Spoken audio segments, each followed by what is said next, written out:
और चलिए खबरें विस्तार से। सबसे पहले बात निवाड़ी से, जहां भोपाल प्रहलाद को बचाने की कवायद जारी है। कुछ ही घंटों में निकल पाएगा प्रहलाद और 19 फीट खोदी जा चुकी है सुरंग। बुधवार सुबह से बोरवेल में प्रहलाद फंसा हुआ है। आर्मी, एनडीआरएफ और एसडीआरएफ की टीम मिलकर रेस्क्यू कर रही है। गांव के लोग भी प्रहलाद के निकलने के इंतजार में है और प्रहलाद की सलामती के लिए दुआएं भी की जा रही हैं, पूजा पाठ की जा रही है, प्रार्थनाएं की जा रही हैं। पूरे प्रदेश से लोग दुआ कर रहे हैं कि प्रहलाद को जल्द ही सुरक्षित बाहर निकाल लिया जाए। तो काफी वक्त से प्रहलाद सुरंग में है और एनडीआरएफ, एसडीआरएफ की संयुक्त टीम लगातार रेस्क्यू ऑपरेशन में जुटी हुई है। खुदाई कर चुके हैं। खुदाई करने के बाद टनल बनाने की प्रक्रिया चल रही है।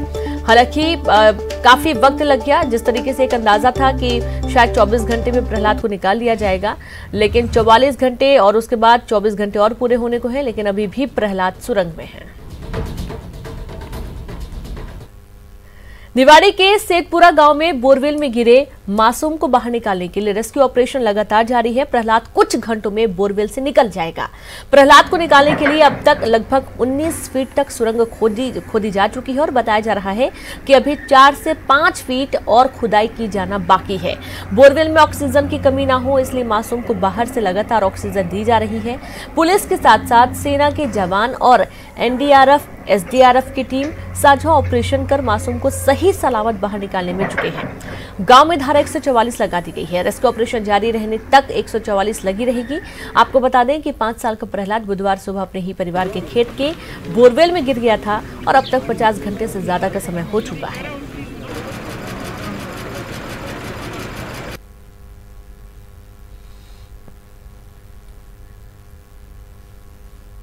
तो आप ये 2 तस्वीरें देख पा रहे थे। ये जो तस्वीर है ये है जितनी खुदाई की गई है सुरंग की और अभी टनल बनाने की प्रक्रिया चल रही है।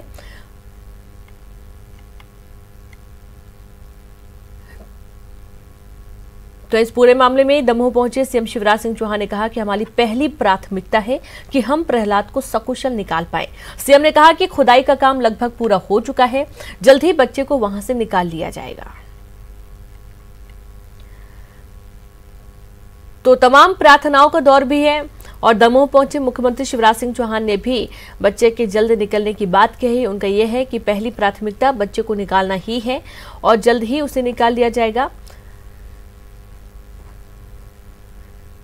और चलिए अब आपको तस्वीर भी दिखाते हैं कि फिलहाल अभी कितना काम हो चुका है और कितना वक्त लगेगा। ज्यादा जानकारी के साथ संवाददाता राजीव जुड़ गए हैं।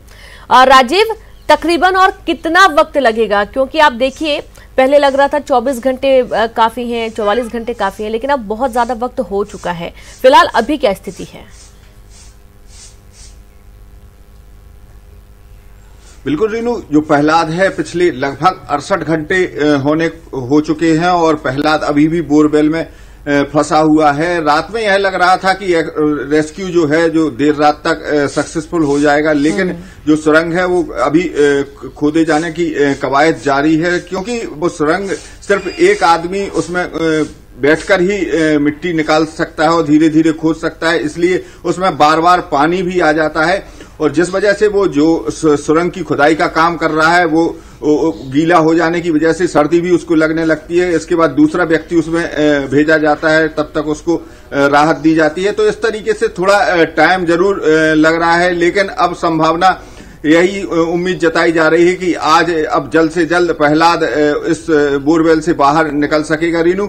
लेकिन एनडीआरएफ और जो एसडीआरएफ और आर्मी की टीम है वो पूरी रात सुरंग की खुदाई करती रही, पूरी रात वहीं पे मौजूद रही और रेस्क्यू को अंजाम देती रही। हालांकि इस पूरे रेस्क्यू में देरी जरूर हो रही है, लेकिन जो टीम है वो लगातार काम कर रही है। इसके बावजूद भी देरी हो रही है, चूंकि टेक्निकल खामी की वजह से जरूर देरी हो रही है। इस वजह से लोगों को दिक्कत भी हो रही है कि 19 फीट तक सुरंग खोदी जा चुकी है। जरूर वापस राजीव, 19 फीट तक सुरंग खोदी जा चुकी है और अभी कितनी दूरी बची है? वहां पे जो काम कर रहे हैं, जो लगे हैं पूरे रेस्क्यू में, किसी से बातचीत हो पाई आपकी इस दौरान? बिल्कुल रीनू, सुबह हमारी जो एडीएम है उनसे बात हुई थी, तो एडीएम का कहना है कि 19 फीट सुरंग अभी तक खोदी जा चुकी है और लगभग 5 फीट सुरंग और खोदी जानी है। चूंकि सुरंग जहां पे जो प्रहलाद फंसा हुआ है उसके थोड़ी नीचे से खोदी जा रही है और उसके बाद वहां पे प्लेट फंसाई जाएगी ताकि उस बोरवेल में प्रहलाद ज्यादा नीचे ना चला जाए। इस वजह से थोड़ा नीचे से उसको खोदा जा रहा है। इसके बाद फिर ऊपर उठा के उसको रेस्क्यू करने की कोशिश की जाएगी और तमाम इस प्रोसेस में थोड़ा वक्त और लग सकता है। हो सकता है कि दिन भी हो जाए। सुबह का वक्त है, लगभग 10 बजे तक रेस्क्यू जो है वो समाप्त होने की संभावना जताई जा रही है, ऐसा प्रशासनिक अधिकारियों का कहना है। लेकिन जो प्रोसेस है वो लगातार चल रही है। जो टीम है, जो साथ ही राजीव, एक सवाल और है, और जैसा कि आप बता रहे थे कि कैमरे से लगातार निगरानी रखी जा रही है, कैमरे से लगातार निगरानी रखने के दौरान क्या कोई मूवमेंट नजर आया है या प्रहलाद अभी भी अचेत अवस्था में ही है?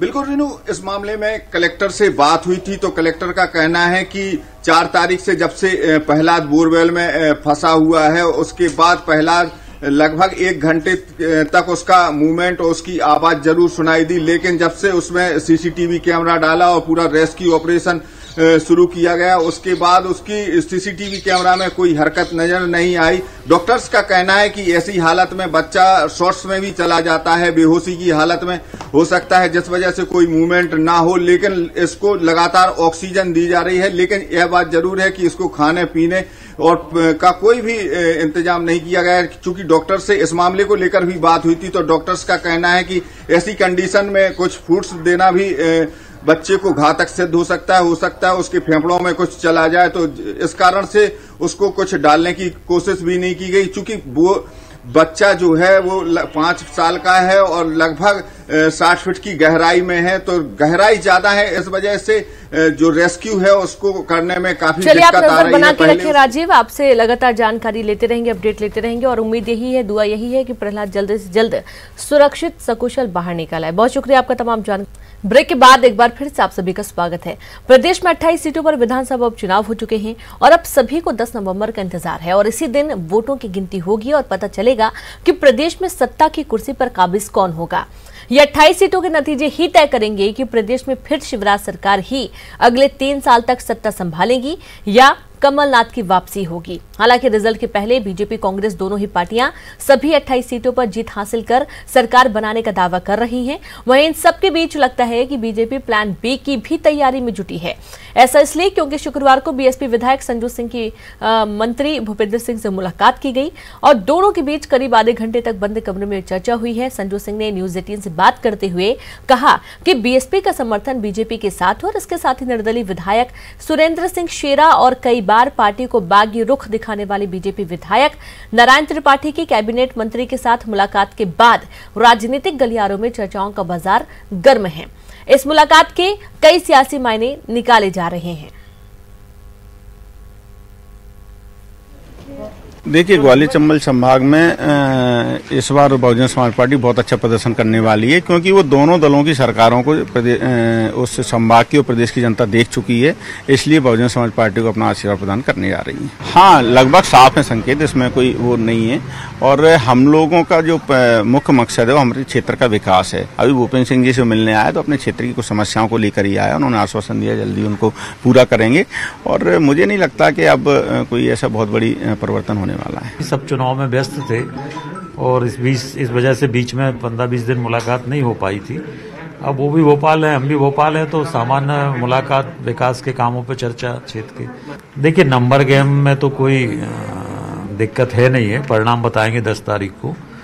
और समर्थन का जहां तक इन लोगों का सवाल है तो पहले भी हम लोगों को समर्थन कर रहे थे, आगे भी उनका समर्थन रहे, ये हम लोग चाहते हैं और उनका जो सम्मान पहले था वो सम्मान अभी भी रहेगा। कोई इसलिए नहीं कि हमें बहुमत मिल गया तो कोई उनके सम्मान में कमी आएगी, ऐसा नहीं होगा। इधर बीजेपी के प्लान बी पर एक्टिव होने के बाद कांग्रेस में हलचल तेज हो गई है। कांग्रेस ने अपने सभी विधायकों को भोपाल बुलाया है। नतीजों के बाद सभी विधायक भोपाल में रहेंगे और 11 नवंबर को कांग्रेस विधायक दल की बैठक होगी।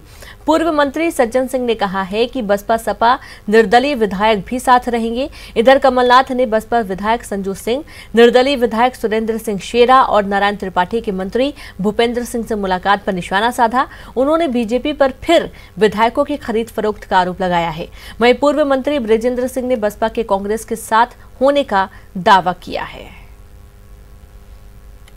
भारतीय जनता पार्टी को ये एहसास हो रहा है कि वह चुनाव बुरी तरह हारने वाले हैं। मेरे कई विधायकों से चर्चा हुई है, कई विधायकों और स्वतंत्र विधायकों ने मुझे सूचना दी है कि किस प्रकार से उन्हें विभिन्न प्रकार के प्रलोभन दिए जा रहे हैं। मैं भारतीय जनता पार्टी को साफ और स्पष्ट बताना चाहता हूं कि मध्य प्रदेश की जनता ये ऐसी सरकार जो प्रदेश को कलंकित करती है कभी स्वीकार नहीं करेगी। 15 महीनों की कांग्रेस की सरकार में जो तवज्जो, जो सम्मान बीएसपी, एसपी, निर्दलीय विधायकों को मिला वो अविस्मरणीय है।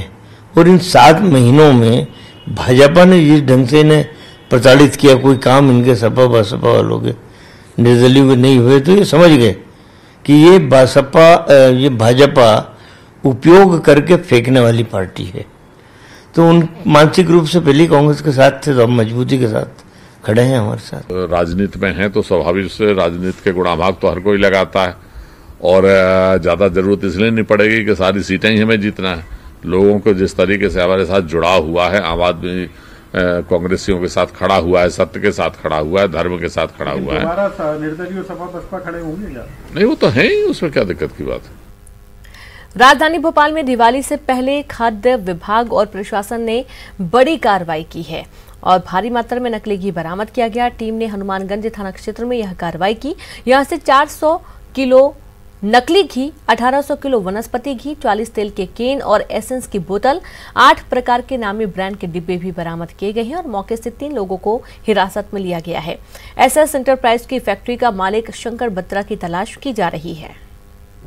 आज जो है एक सूचना प्राप्त हुई थी कि हनुमानगंज थाने के आज़ाद मार्केट के पास कोई व्यक्ति द्वारा फर्जी तरीके से शुद्ध घी बनाया जा रहा है और उसकी सूचना के आधार पर फूड डिपार्टमेंट्स, पुलिस डिपार्टमेंट्स, नापतोल डिपार्टमेंट्स की संयुक्त टीम, तहसीलदार वगैरह की टीम के साथ ये फैक्ट्री पे जो है दबिश दी गई, जिसमें ये पाया गया कि कई प्रकार के ट्रेडमार्क्स के रैपर ये रखे हुए हैं और एक टाइप का घी बना के ये उसमें पैक कर रहे हैं। करीब 10-12 ट्रेडमार्क के रैपर हैं और उसमें जो प्रोडक्ट डाला जा रहा है वो एक ही है।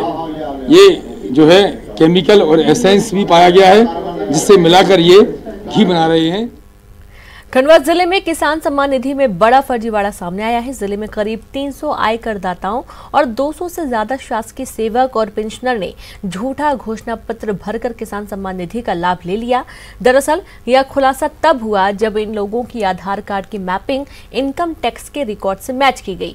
खुलासा होने के बाद प्रशासन की नींद उड़ी हुई है। तहसीलदार अब ऐसे लोगों पर कार्रवाई की बात कर रहे हैं। निधि में घोषणा पत्र के आधार पर कुछ अपात्र लोग इनकम टैक्स है, शासकीय सेवक है, पेंशनर है या इनकम टैक्स पे परिवार के लोगों ने भी घोषणा पत्र में जानकारी छुपाकर पंजीयन कराया था और घोषणा पत्र में इनके द्वारा स्वीकार भी किया गया था कि यदि हमारे से कोई त्रुटि होती है तो वसूली की जाए। तो चूँकि इनके द्वारा जानकारी छुपाई गई थी, लेकिन आधार सीडिंग और समग्र से जब मैपिंग की गाँव में तो उसमें ये कुछ इनका जब सत्यापन कराया गया तो ये लोग सामने आए।